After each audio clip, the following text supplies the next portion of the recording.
नव्या के पापा शेखर ने ये शर्त रख दी थी कि वो आरव को तभी वापस बुलाएंगे जब अविनाश आहूजा उनके साथ बिजनेस पार्टनरशिप करेगा। नव्या अविनाश के ऑफिस पहुंच तो गई थी, लेकिन वहां गार्ड ने उसे अंदर जाने से मना कर दिया था। क्या करूं मैं? अगर मैं अविनाश से नहीं मिली तो पापा आरव को वापस नहीं बुलाएंगे। नहीं, मुझे जल्द से जल्द अविनाश से मिलना होगा। नव्या बार बार ये सोचकर ऑफिस के गेट के अंदर देख रही थी, पर फिर उसकी नजर गार्ड पर पड़ी।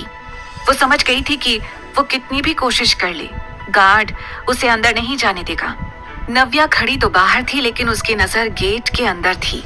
वो झांक झांक कर ऑफिस के अंदर देख रही थी, लेकिन उसे अविनाश की झलक तक नजर नहीं आ रही थी। मैं अविनाश से बिना मिले यहाँ से नहीं जाऊंगी, यहीं बाहर बैठकर उसका वेट कर लेती हूँ, नव्या ने खुद से कहा, और मेन गेट के बाहर लगी बेंच पर वो चुपचाप बैठ गई। एक तो वो पहले से ही वीक महसूस कर रही थी, ऊपर से चिलचिलाती धूप और गर्मी ने उसकी सारी ताकत खींच ली थी। उसका सर भारी था, लेकिन उसकी नजर अपनी चारों ओर बराबरी से घूम रही थी। आरव को हर पल याद करते हुए वो बस अविनाश का इंतजार कर रही थी।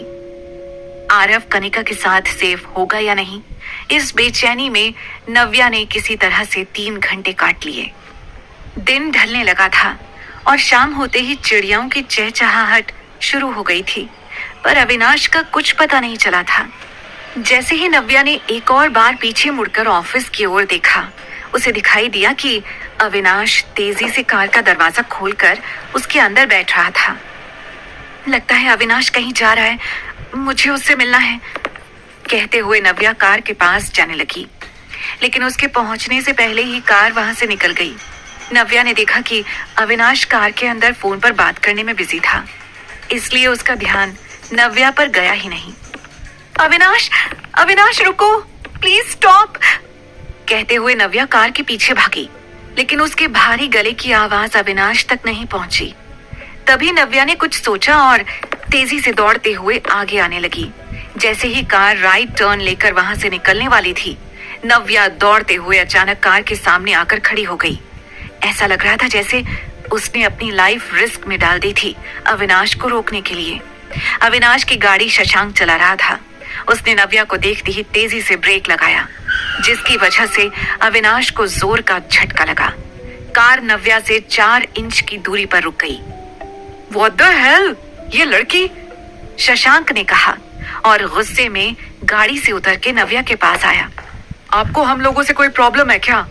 आप इस तरह से हमारी गाड़ी के नीचे क्यों आना चाहती थी? देखिए, मुझे मिस्टर आहूजा से मिलना है अभी।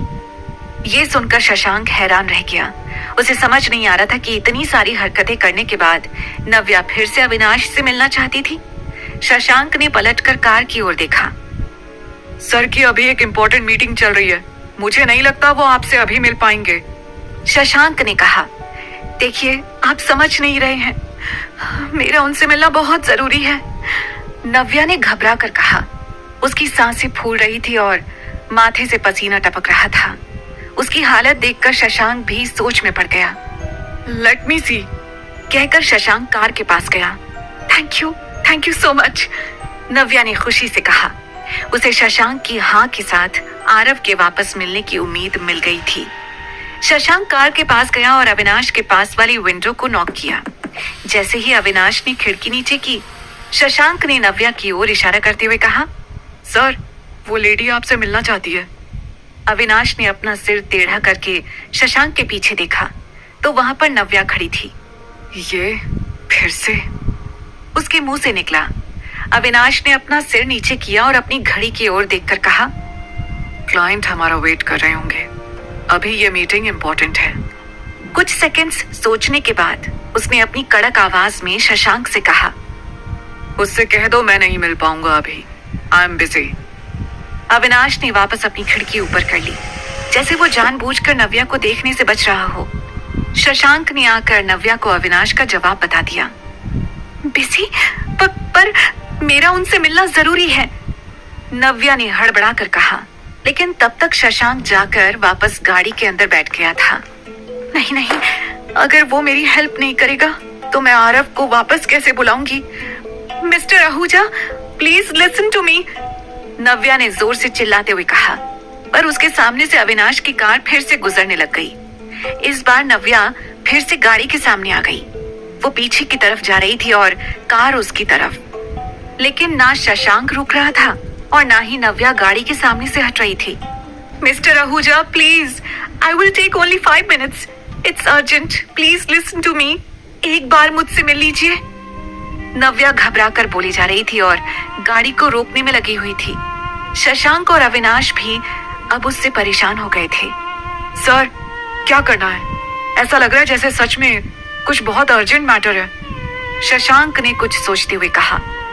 अविनाश ने अपना सर उठाया और फिर एक बार नव्या को सर से पैर तक ध्यान से देखा। उसकी कमजोरी और परेशानी उसके चेहरे से झलक रही थी।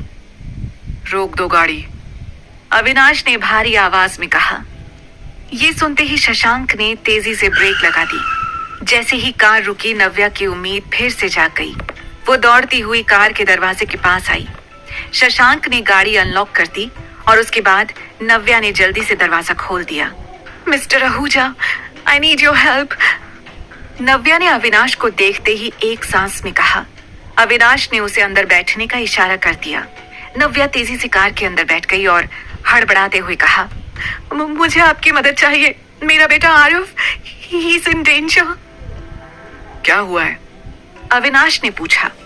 आरव, उसे मेरे पापा ने कहीं छुपा लिया है, मैं नहीं जानती वो कहाँ है। उसे वापस लाने के लिए मुझे आपकी मदद चाहिए, प्लीज, नव्या ने फूली हुई सांस में कहा। जो लड़की कल तक ये कह रही थी कि उसे अविनाश का एहसान नहीं चाहिए, वो आज फिर मदद मांगने के लिए सामने आ गई। नव्या खुद भी ये जानती थी कि उसके और अविनाश के बीच ऐसा कोई रिश्ता नहीं था जिस हक से वो अविनाश से इस तरह मदद मांगे। अविनाश का चेहरा देखकर वो समझ गई थी कि वो शायद सेल्फिश साउंड कर रही होगी। देखिए, मैं जानती हूँ आपको मेरा बिहेवियर थोड़ा अजीब लग रहा होगा, पर मेरा यकीन करिए, अगर मेरे पास कोई और ऑप्शन होता तो मैं कभी आपसे हेल्प लेने नहीं आती, आपको परेशान नहीं करती। नव्या की घबराहट, बेचैनी उसके एक एक शब्द से झलक रही थी। अविनाश एकटक नव्या को देख रहा था। आई कांट बिलीव तुम मेरे पास हेल्प के लिए आई हो, अविनाश ने नव्या को चिढ़ाते हुए कहा। देखिए, ये मजाक का वक्त नहीं है, मुझे सच में आपकी हेल्प चाहिए। मैं 3 घंटे से आपका यहाँ वेट कर रही हूँ। आपको क्या लग रहा है मैं यहाँ टाइम पास करने के लिए आई हूँ? नव्या अब इतनी घबराई हुई थी कि उसे पता ही नहीं चला कि उसकी आवाज कब तेज हो गई। अविनाश चुपचाप उसे सुन रहा था। नव्या ने तुरंत अपने अंदर उबलता हुआ गुस्सा शांत किया और एक गहरी सांस लेते हुए कहा, सॉरी, देखिए मैं बहुत परेशान हूँ, आप प्लीज मेरी हेल्प कर दीजिए। बदले में आपको जो भी चाहिए मैं देने को तैयार हूँ। Anything you want. उसे लगा जैसे दूसरी लड़कियां उसके करीब आने का बहाना ढूंढती हैं। ठीक उसी तरह से नव्या भी अपने बेटे को यूज कर रही थी। उसने नव्या को चिढ़ाते हुए कहा, एनीथिंग आई वांट। नव्या को आरव की इतनी चिंता थी कि वो क्या कह रही थी उसे पता ही नहीं चल रहा था, पर अविनाश के लिए उसकी ये बात मजेदार थी। वो गहरी सांस भरते हुए नव्या के पास आया और धीरे से उसके कानों में कहा, सोच लो, मैं जो कहूंगा वो दे पाओगी। ये कहने के बाद अविनाश जिस तरह से नव्या को देख रहा था, वो कहीं ना कहीं समझ गई थी कि उसके इंटेंशंस क्या थे। आप कहना क्या चाहते हैं मिस्टर आहूजा? नव्या ने घबराई आवाज में पूछा। इतने सालों में पहली बार कोई लड़का उसके इतने करीब आया था। एक तरफ उसे आरव की चिंता हो रही थी, तो वहीं दूसरी तरफ उसे अब अविनाश से डर लग रहा था। तुम अच्छे से समझ रही हो मैं क्या कहना चाहता हूँ, ये कहकर अविनाश धीरे से मुस्कुराने लगा। नव्या ने अपनी आंखें बंद की और अपने आप को अविनाश से पीछे कर लिया। उसे एक पल में एहसास हो गया जैसे उसने यहाँ पर आकर बहुत बड़ी गलती कर दी थी। सॉरी, पता नहीं क्यों मुझे ऐसा लगा जैसे आप मेरी सिचुएशन समझेंगे, मेरे बेटे को बचाने में मेरी हेल्प करेंगे, पर आपने मुझे बता दिया कि मैं कितना गलत सोच रही थी। माफ करना, मुझे यहाँ आना ही नहीं चाहिए था। आपने मुझे अपने कीमती 5 मिनट दिए, उसके लिए थैंक यू। भारी गले से इतना सब कुछ कहकर नव्या गाड़ी से उतर गई। उसकी आंखों से आंसू टपक रहे थे, जिसे उसने बखूबी अविनाश से छुपा लिया। बाहर उतरते ही वो धूप में फिर से जाकर खड़ी हो गई। अविनाश एकटक उसकी ओर देख रहा था। रोशनी में नव्या का सफेद चेहरा और भी ज्यादा शाइन कर रहा था। उसके लाल गाल और लंबे बालों में उसकी खूबसूरती और भी ज्यादा बढ़ रही थी, जिस पर अविनाश की नजर कुछ देर के लिए अटक सी गई थी। क्या है इस लड़की में जो...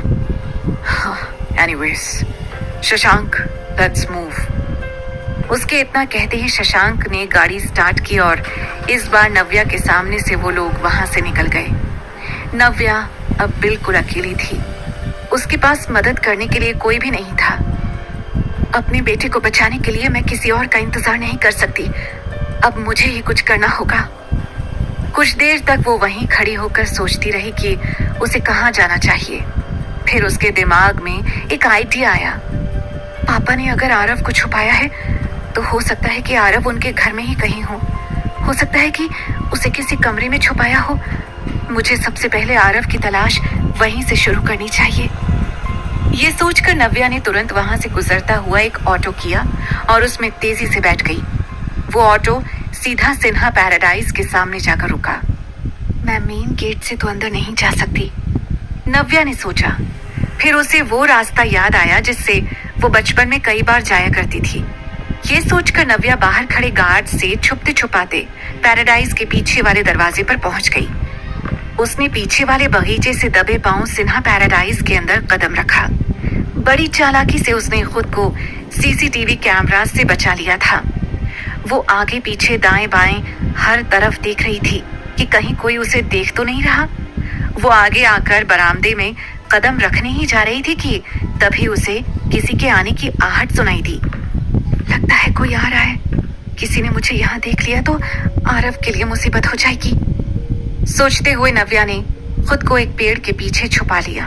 डर के कारण उसकी सांसें तेज थीं और तभी उसे कनिका की आवाज आई। I am so tired baby. तो आओ, थोड़ा रेस्ट कर लो, ऋषि ने बड़े ही पोलाइट अंदाज में कहा। नॉटी, मुझे पता है तुम रेस्ट करने के बहाने क्या करना चाहते हो। रियली? मैं तो सच में तुम्हारी हेल्थ के लिए कंसर्न हूँ हनी, ऋषि ने रोमांटिक अंदाज में कहा।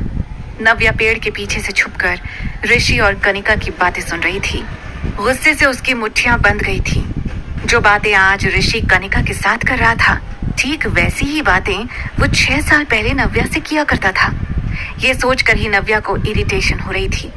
उसे वो पल याद आ रहा था जब वो अपने प्यार की भीख मांग रही थी और ऋषि ने उस पर दिन का भर भी भरोसा नहीं किया। और वैसे भी रेस्ट करने का टाइम कहाँ है। डैड ने उस तूफानी बच्चे की जिम्मेदारी जो दे रखी है, वो वहाँ होटल में है।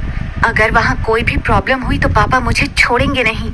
कनिका के मुंह से ये सुनकर अचानक नव्या अपने ख्यालों से बाहर आई। आरव के बारे में सुनते ही उसके कान खड़े हो गए थे। होटल में? किस होटल में? अगर कनिका यहाँ है तो आरव वहाँ किसके साथ है?